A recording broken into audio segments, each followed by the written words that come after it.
Disabilities Issues and Updates on BCTV is supported by the Berks County Center for Independent Living, Abilities in Motion.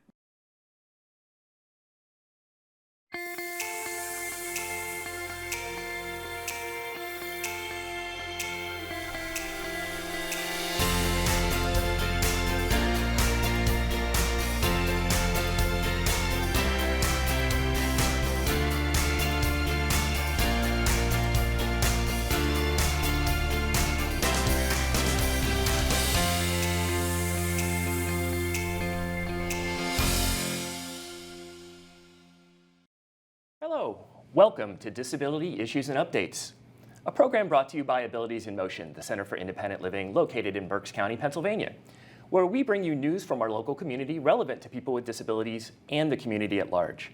I'm Ed Granger, your host for today's program, and I'm very pleased to welcome as today's guest, Stephanie Quigley. Stephanie is the Executive Director at Abilities in Motion. Stephanie, welcome to the program. Thank you so much, Ed. I'm happy to be here. And we're here today to talk about something very exciting, which is a new building that Abilities in Motion is going to be moving into later in 2023.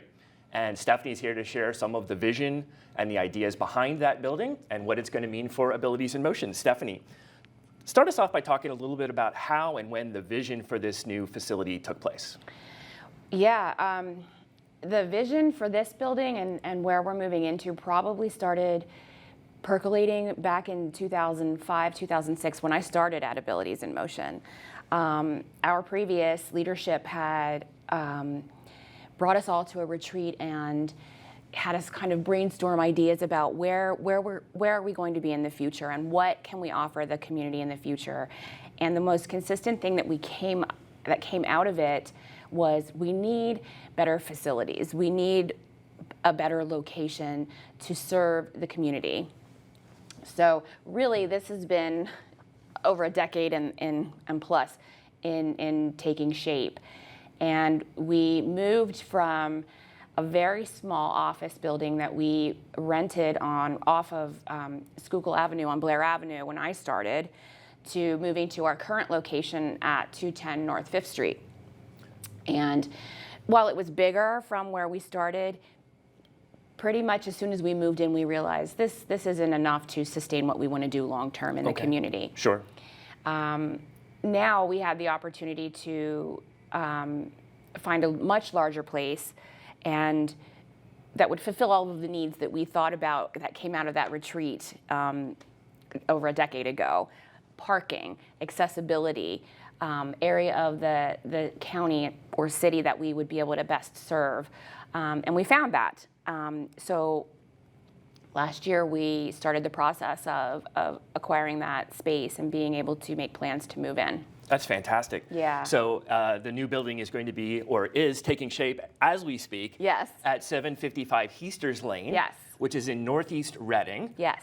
So how important was that area to this whole concept and the idea of relocating and being part of the community there? It was very important. We had some very specific ideas about where we wanted to be in the city to best reach our consumers and the community at large and other businesses, all keeping in mind what our long-term vision is for our organization and being able to serve consumers. We liked the area in Northeast Reading because it puts us close to a lot of different opportunities in the community, not just in service of our consumers, but also our staff and parking and accessibility. Sure. First and foremost, the new building that we'll be moving into is one floor, and that was extremely important to us. Not that multi-story buildings are a no deal, but we really wanted that lateral space for our consumers and our staff. So we found that and checked it off of our must-have list. The second one was parking. We wanted to make sure our consumers are able to come to our office and have adequate parking and accessible parking. So we checked that off the current location that we found at Heasters Lane. The other one was public transportation. So that was another one that hit that list of things that we knew we wanted to have to make it a welcoming space for people to come. Right. So those three major things, when we found them found it in Northeast Reading, really brought us to the conclusion that this is the new home for AIM. And how many different areas did you search, or how many different other buildings did you look at before you decided this was the place?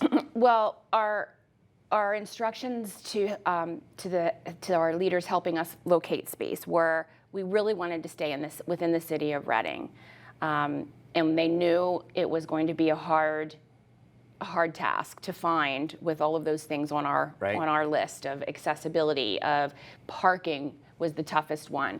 We looked at quite a few and knew right away it just wasn't going to meet our needs, usually because of the accessibility aspect and the parking.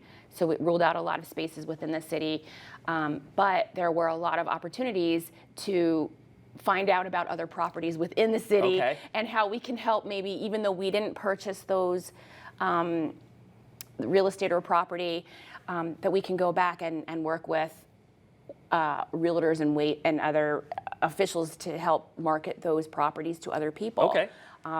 But we found exactly what we wanted within the city. We were told it couldn't be done, but we did it and we found the perfect spot. That's fantastic. So you talked a little bit about the vision, but what kind of things is this new space going to make possible in terms of the work that AIM does and those connections with the community? It's going to make us finally, we're going to be able to expand our services and offer much needed on-site programming. That's something that we were never really able to fully do in our other locations because of space and parking. Right. I'm sensing that parking was important here.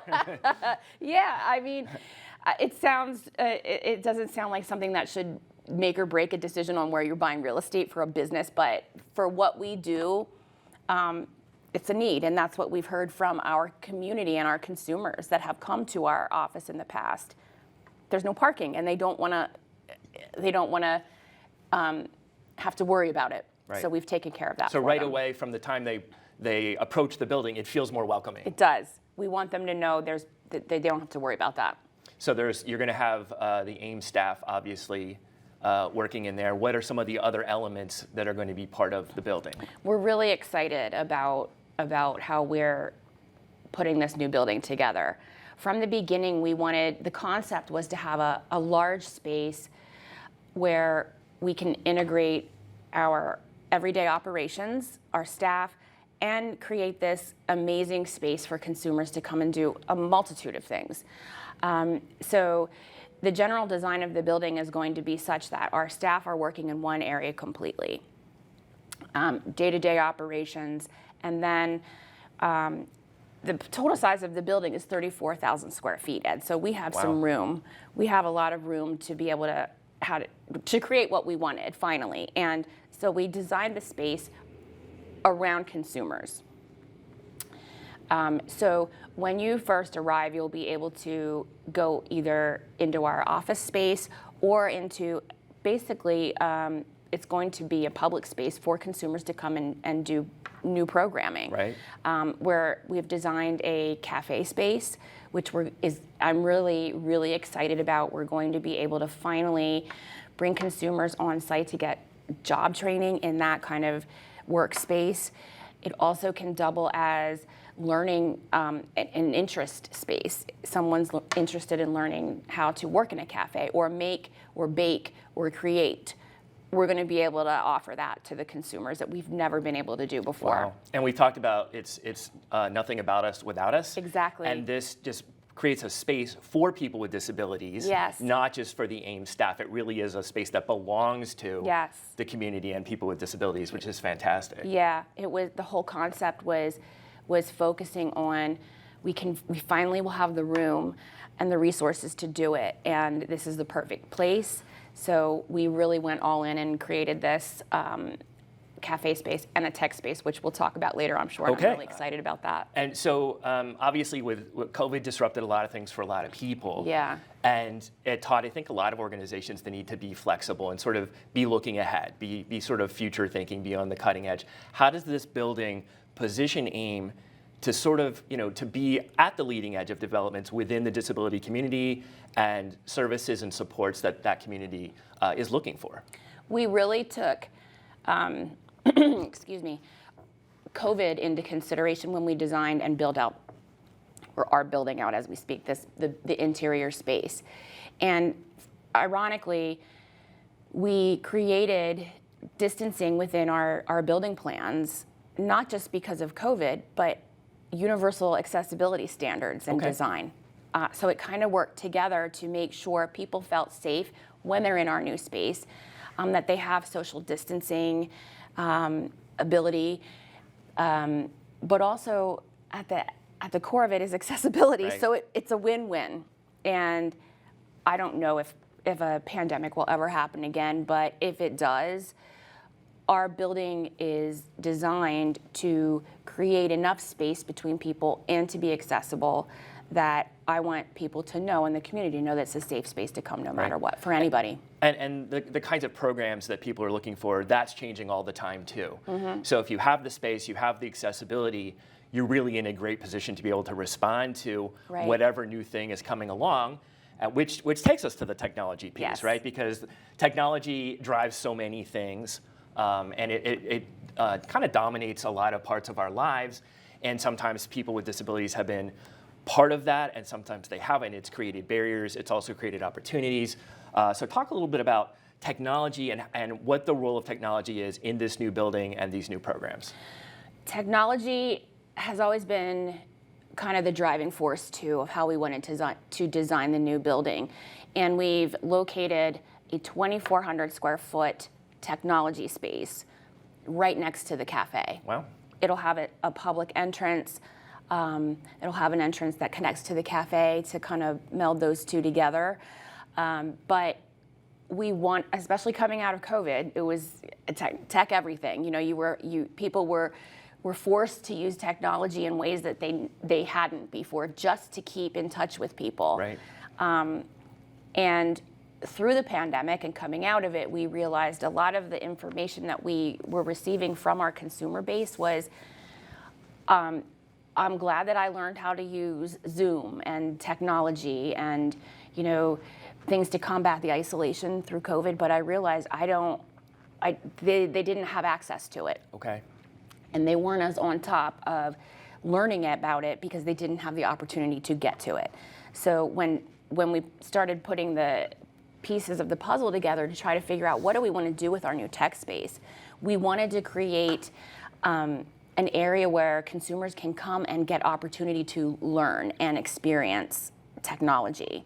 We wanted to put a focus on what did our consumer base, what do they want from us? How can we serve, right?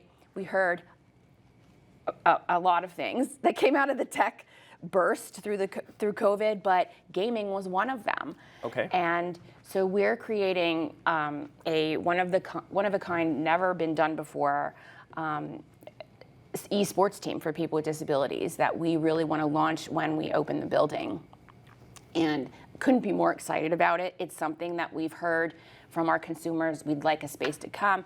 And plus it offers that peer-to-peer support that a team like that could bring to our consumers. It really is kind of a social space that so many people socialize in these days. Yes. So Yeah. making it accessible for everyone and inclusive. People wouldn't necessarily think, programming for people with disabilities and esports. Right. But it opens up a whole avenue. It opens up a whole area for people. And I know looking at the press release here, it also mentioned some STEM opportunities, virtual reality. STEM is a hot word these days too. Right. What made that part of something that you wanted to do at this new location? That aspect is very important to me.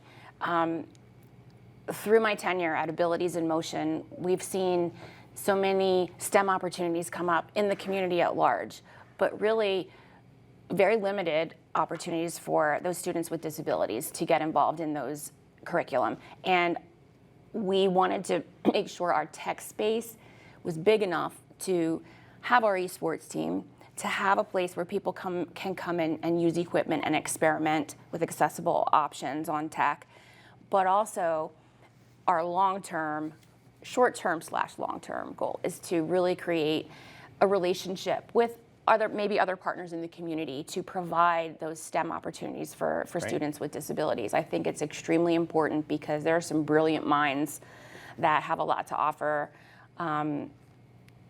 and we want to be able to make that come to fruition. And also here's a space where people who may not think of themselves as gamers Yes. can come try it in a safe atmosphere, an inviting atmosphere, a chance to give it a try without feeling like, they have to be part of that community already Right, in order right. to experience it, which is fantastic. Kind of the idea was to allow an organic flow of ideas and creativity, right? So if we have an esports team, they come, they realize, well, we have all of the, there's a few other things too. There's a STEM opportunity. There's technology that they weren't aware of. There's a cafe right next door. Right. Kind of all designed to work and flow with each other. And it takes a lot to plan these things for long term, but we had the space, so I wanted to make sure that we did it right. And time will tell, Ed. Our consumers are going to certainly let us know if we didn't hit the mark. But that's what we're here for. We're guided by the needs and the wants of our consumer base. Right. And that's where we talked about being on the cutting edge. Yes. Involves the need to be flexible and take some risks. Yes. So, there's an appropriate way to take risks, Yes. right? And this is risk in a good way. Right. Because it's risk with responsiveness and the ability to engage with the community and make changes as the community sees that they want to have changes made. So, Right. So that responsiveness is it's not all figured out yet. It's sort of an open, exciting sort of opportunity to engage and learn and be influenced by what people want and what they need. It really is a great opportunity to become involved if you weren't with our organization before. And that's what I want to express to the community at large. We do much more than our direct services that we have historically been known for. Right. And I think it's starting to show in acquisition of our new building and all of this planning. And I do want to give a special mention in relationship to our esports team, we're putting together a focus group. So if there's anyone out there interested in joining our focus group and would eventually like to be a part of the team, they can reach out to us, and we'd be happy to start to include them and start really putting this to. That's great.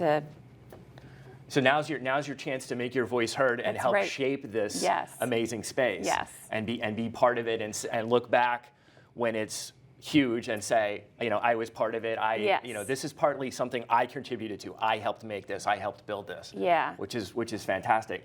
So we talked about technology. There's technology that creates accessibility. There's accessibility to technology. What is that relationship like in your vision between technology and accessibility? How do those two things interrelate with each other? I think they do naturally anymore, and I wanted to bring that to our community. I think there's so many technological advances that have happened that people using things that are taken for granted anymore, like a smartphone. Right. There's so much technology built into those things that you don't even realize that it's a lot of it is designed for accessibility, and kudos to those manufacturers that are starting to just incorporate that and making things universally accessible. Your smartphones have the ability to have screen readers, to have the ability to read alternate text, to adapt the fonts and the brightness, and are hands-free a lot of times on a lot of these devices. And they come built with a lot of accessible features that most people don't even know. But part of why we want to have this tech space and really put a focus on technology and disability is to give the community at large an awareness of it, but also provide opportunity for people with disabilities that may not be familiar with those things. And I suppose some of this technology they have in their homes already, Right. you just may not be using it in all the Right. ways it could potentially be used, which I think a Right. lot of us tend to do. Yes. We use it to do what we've always used it for, but stepping outside of that comfort zone to try to use it for new things and explore what the real potential is can be really exciting and challenging. And not everybody is Gen Z, right? That's what I'm saying. We have to learn. I'm speaking from personal experience on this one, for sure. Yeah, it's an opportunity to learn and expand their everybody's knowledge on what these things can do. And once you start learning about it, it can really create a lot more independence for people. Right. And then you mentioned the cafe space and how that fits in. Right. How did the vision for that take shape? Where did that idea come from? That idea came from some parents of consumers that we serve, and born out of that was we wanted to make a space for them where they can come and feel safe, get some skills, explore some opportunities as far as is this something that I could do as a job long term, and have a space that people can feel included and actually do things and learn things or not. Come and feel safe with some peers. Right. Gain some experience and opportunities while you're there. So that cafe space really is going to develop as we invite and have our consumers experience the space. Right. And we will take the direction of, okay, we thought this is how we wanted to introduce it to the community, but this is how it's going because this is how our consumers want it to go. So that is going to be an interesting development and dynamic, and hopefully organically become what it needs to become. I think the quote from the movie is, "If you build it, they will come." Yes. Right? From Field of Dreams, I Yeah. think it was from. So it's, people come for the stuff, they come for the gaming, they come for the cafe, but then it's about the connections and the people that they meet and the social Right. opportunities that come out of that, and you're really just creating a space where that can happen, and those connections and friendships, can just happen and blossom. Right, and the cafe too has been, we put an emphasis on the technology like you alluded to earlier, in how we chose accessories and appliances. We're bringing in a smart oven that can be voice controlled. We're going to have soda fountains that are also I believe they can be voice controlled. I'm not going to say that for sure, but it does have technology aspects that are hooked up to, they're Wi-Fi connected, and it's going to have options to serve anyone who wants to come in. So it's not only welcoming, I think, for people with disabilities, but also an opportunity for other people to see how it can and should be done, maybe? Yes, exactly. If you want to truly be accessible and inclusive, Yeah. here's what that looks like. Right. We've been stressing universal design. It doesn't have to look like it's accessible. The whole idea is that anybody can come to your business or your organization or your whatever, and you don't know that it's accessible. It Right. just automatically is, and wouldn't that be Isn't that great? how it's supposed to work? Yes. You're supposed to walk into the supermarket and the door's supposed to open for you, right? When you step on that Yes. that footpad, it's not supposed to be, in your face, and then you have to try to, navigate that. Right. So it's like the less you notice it, the better it's working in terms of how Right. it's designed to work. So now the big question that goes with any great, exciting new project is, Yeah. when is all this going to be available to people? We're looking at hopefully the second half of the year. So late summer, early fall, we want to be moved in. And we're doing a lot of work behind the scenes, as you know, and we've talked about the esports team and getting a focus group, and some of that stuff is happening now. But when we're physically in, we're probably looking at early fall, late summer. Okay. Fantastic. Yes. Thank you so much for being here today to talk about the new building, which is going to be at 755 Heasters Lane.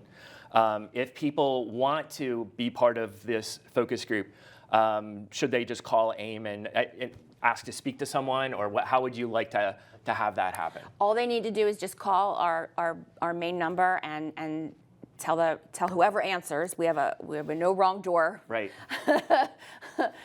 phone system that they'd like to talk to someone about the esports team, and we will make sure that they get to someone immediately. Fantastic. All right. So for those who don't know, AIM's main number is 610-376-0010. So feel free to give us a call. There's also ways you can contact us through our Facebook page, contact us through our website, and we will make sure that you are made part of that focus group and you can help us, realize this vision. So thank you very much again, Stephanie, for being here, and very excited to look forward to see how everything turns out. Yes, thank you.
Disabilities Issues and Updates on BCTV is supported by the Berks County Center for Independent Living, Abilities in Motion.